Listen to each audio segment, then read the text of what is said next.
Bonjour à toutes et à tous, vous écoutez le podcast du Journal des Tribunaux, je suis Georges Albert Dahl, rédacteur en chef du Journal des Tribunaux, et aujourd'hui j'ai le plaisir de recevoir avec vous Évrard Delopem, avocat au barreau de Bruxelles et assistant à l'ULB. Avec Justin van der Schuren, il a rédigé l'article du Journal des Tribunaux consacré au système informatique DPA Deposit, qui a été créé à l'initiative de l'OBFG et de l'OVB, donc de l'ensemble du barreau belge. Ce numéro est sorti le 29 octobre 2022. Il est disponible aux abonnés du JT et aussi sur notre site internet larcier.com. Et au cours de cette émission, nous allons tenter de décrypter ce système réservé aux seuls avocats pour le dépôt informatique du document. Et première question, Maître Delopem, que cache ce mystérieux sigle DPA que tous les avocats ont déjà vu? En quoi consiste-t-il et au fond, quel est son but et sa valeur ajoutée? Alors, merci d'abord de me recevoir. Je suis ravi de pouvoir prolonger la contribution que Justin et moi avons rédigée dans le JT il y a quelques semaines. Mais vous rentrez dans le vif du sujet, en particulier avec la dernière partie de votre question qui porte sur la valeur ajoutée de ce fameux système DPA. Alors, pour pouvoir répondre à cette question, il faut peut-être donner quelques mots de contexte sur la création de ce système. C'est un système, vous l'avez dit, qui a été créé par les ordres, l'OVB, l'OBFG, et qui vient se greffer à un autre système, un système créé peu avant, public celui-là, le système e-Deposit. Un système informatique qui permet de remettre au greffe un certain nombre de documents, et au départ uniquement les conclusions. Système créé par la justice et qui est un système gratuit. Alors, le système DPA Deposit, lui, créé donc par les ordres professionnels, eh bien, il est réservé aux avocats et c'est un intermédiaire entre l'avocat et le système e-Deposit. Intermédiaire, je le dis tout de suite, payant. Tandis que le système e-Deposit, lui, est gratuit.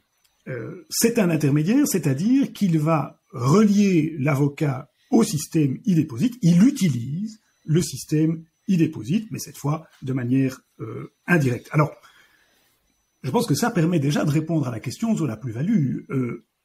Quelle est cette valeur ajoutée de DPA Deposit? Franchement, je me le demande. En tout cas, on peut dire que ça ne saute pas aux yeux. Mais alors, vous me direz, fort bien, mais nous n'avons qu'à ne pas l'utiliser. Sauf qu'en 2018, un arrêté ministériel a rendu l'usage de la plateforme intermédiaire, donc de DPA Deposit, obligatoire pour les avocats. C'est-à-dire qu'on les a obligés à utiliser cet intermédiaire et corrélativement, on leur a interdit d'utiliser le système public, gratuit, en direct. C'est là, si je puis vous interrompre, oui, qu'il y a eu une controverse dont tout le monde a entendu parler. C'est là qu'il y a eu, bien entendu, une controverse qui n'a pas duré très très longtemps, parce que le Conseil d'État y a mis de l'ordre et, fin 2019, a annulé l'arrêté ministériel. Et effectivement, certains auteurs s'étaient, je dirais, montrés très critiques vis-à-vis, non pas tant du système DPA Deposit, que de son caractère obligatoire pour les avocats, en disant notamment que c'était une manière de renflouer ce lourd investissement qui n'avait connu qu'un succès très maigre, puisqu'en réalité, je l'ai dit, il n'apportait qu'une plus-value limitée. Maintenant, soyons de bon compte, est-ce qu'aujourd'hui, cette plus-value reste limitée ou est-ce qu'il existe d'autres avantages? On sait qu'aujourd'hui, parmi nos confrères, certains utilisent des programmes de gestion de cabinet dans lesquels la fonctionnalité DPA est intégrée, ce qui permet sans doute une utilisation pratique, néanmoins payante, d'un système qui, au départ, est gratuit. Je ne pense pas que cette évolution soit véritablement décisive. C'est ça. Mais donc, le cadre général étant posé, prenons le DPA en tant que tel, à côté de l'autre système. Concrètement, comment fonctionne-t-il? Et alors, il y a les questions éternelles et évidentes que se posent tous les avocats au point de vue des délais, jusqu'à quelle heure, etc. Enfin, pragmatiquement, comment peut-on voir les choses? Alors, le fonctionnement est assez simple. Vous vous connectez en ligne avec votre navigateur Internet à la plateforme. vous vous y connectez avec votre carte d'avocat, ce qui permet de vous identifier individuellement comme avocat. Vous téléchargez les documents que vous souhaitez remettre au greffe, vous identifiez bien entendu le dossier auquel ces documents se rapportent, c'est-à-dire par le numéro de rôle et par la juridiction concernée. En quelques clics, c'est réglé. Oui, je pose la question de l'Iroquois oui. Qui débarque, je dépose mes conclusions et mes pièces. Alors, ça c'est une particularité que le législateur n'a pas prévue, c'est que le dépôt des pièces, ou la remise des pièces au greffe, faudrait-il dire, est effectivement possible par ce système informatique, mais est particulièrement fastidieuse du côté du destinataire. En ce sens que les greffes voient arriver, et le plus souvent voient arriver en sortant de l'imprimante, le volumineux dossier de pièces que vous avez voulu remettre par la voie électronique. Donc ça pose parfois plus de difficultés que ça n'en résout, à telle enseigne que certains greffes, certaines juridictions déconseillent la remise au greffe des dossiers de pièces et préfèrent qu'on les remette en version papier. Alors idéalement, vous le savez, le Code judiciaire dit 15 jours avant l'audience, bien souvent c'est à l'audience même que cette version papier est remise. Les cours et tribunaux qui acceptent la remise au greffe des pièces par la voie électronique demandent bien souvent de doubler cette remise au greffe par la remise d'un dossier papier, parce qu'il est plus facile en cours de délibérer de manipuler un dossier de pièces papier. Alors, pour rebondir peut-être sur le deuxième point que vous soulevez, c'est la question des horaires. Alors ça, évidemment, ouais. Je dirais que ça a été un bouleversement considérable dans la pratique des avocats, que de pouvoir se dire que le monde ne s'arrêtait pas de tourner à 16 heures et que l'on peut désormais remettre au greffe des conclusions le dernier jour du délai, même après 16 heures. Et ça, c'est évidemment une avancée tout à fait considérable. L'heure limite, eh bien, c'est la fin de la journée, si vous êtes le dernier jour de votre délai. Donc jusqu'à minuit, vous pouvez remettre au greffe vos conclusions. Attention toutefois, je pense qu'il faut être prudent. Le système DPA Déposite recommande lui-même la prudence en disant, si vous êtes au dernier jour du délai, prévoyez quand même 2 heures de battement pour être sûr que vos conclusions soient bien remises au greffe aujourd'hui. Donc, je dirais là, à nos confrères qui déposent leurs conclusions à la toute dernière minute, je dirais, utilisez le système e-déposite directement, vous aurez plus de garanties que la remise au greffe soit faite dans les temps. Oui, puisqu'au fond, DPA doit lui-même transférer ce qu'il a reçu. Exactement. Oui. Exactement. Et donc, nous connaissons les bonnes vieilles habitudes de la profession dans lesquelles il est rare qu'on envoie ses conclusions longtemps ou même un peu à l'avance. Il faut donc être particulièrement attentif ou alors se rabattre sur e-déposite. Et sur e-déposite, qu'est-ce qui compte exactement quand je clique que j'envoie et qu'est-ce qui se passe s'il y a un incident technique?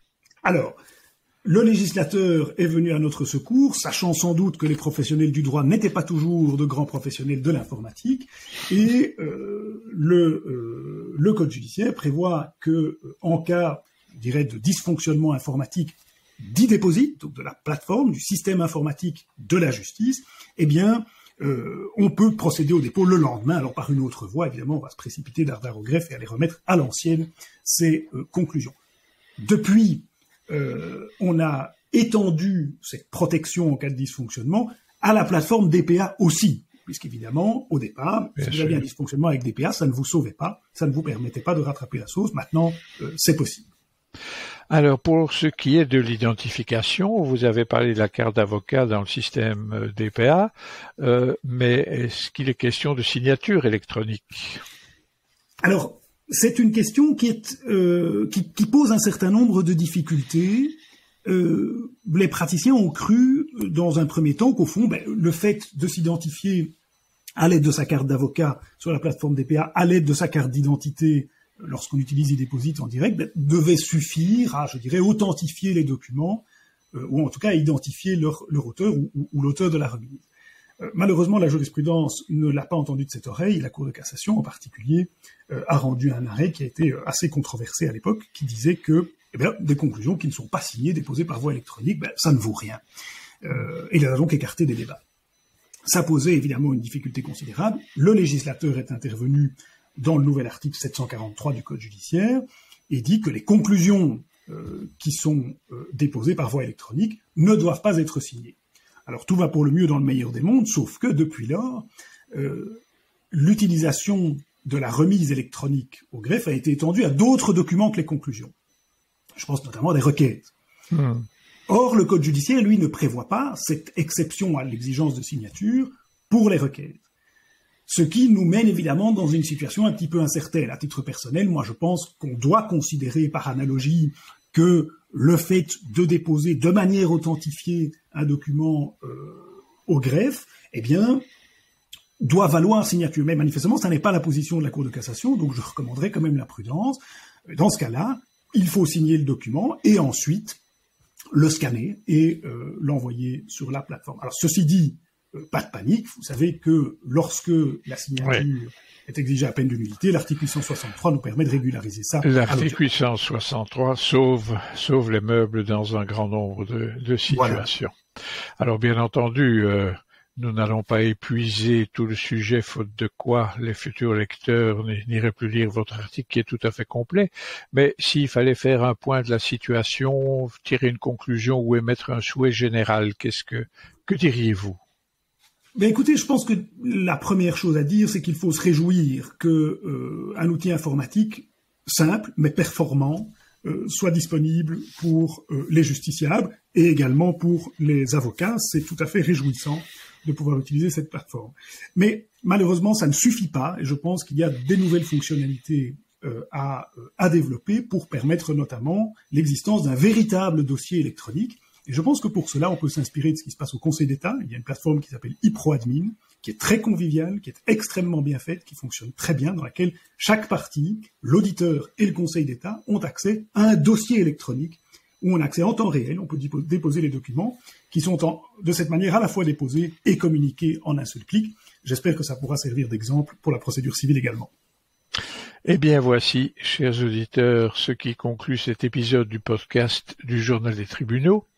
Je remercie Maître Delopem pour sa présence, pour sa participation à l'émission.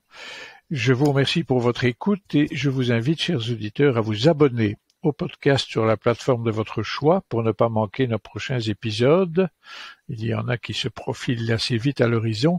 Et je vous rappelle que le numéro du Journal des Tribunaux consacré à la plateforme DPA est disponible portant la date du 29 octobre 2022 sur larcier.com. Merci beaucoup.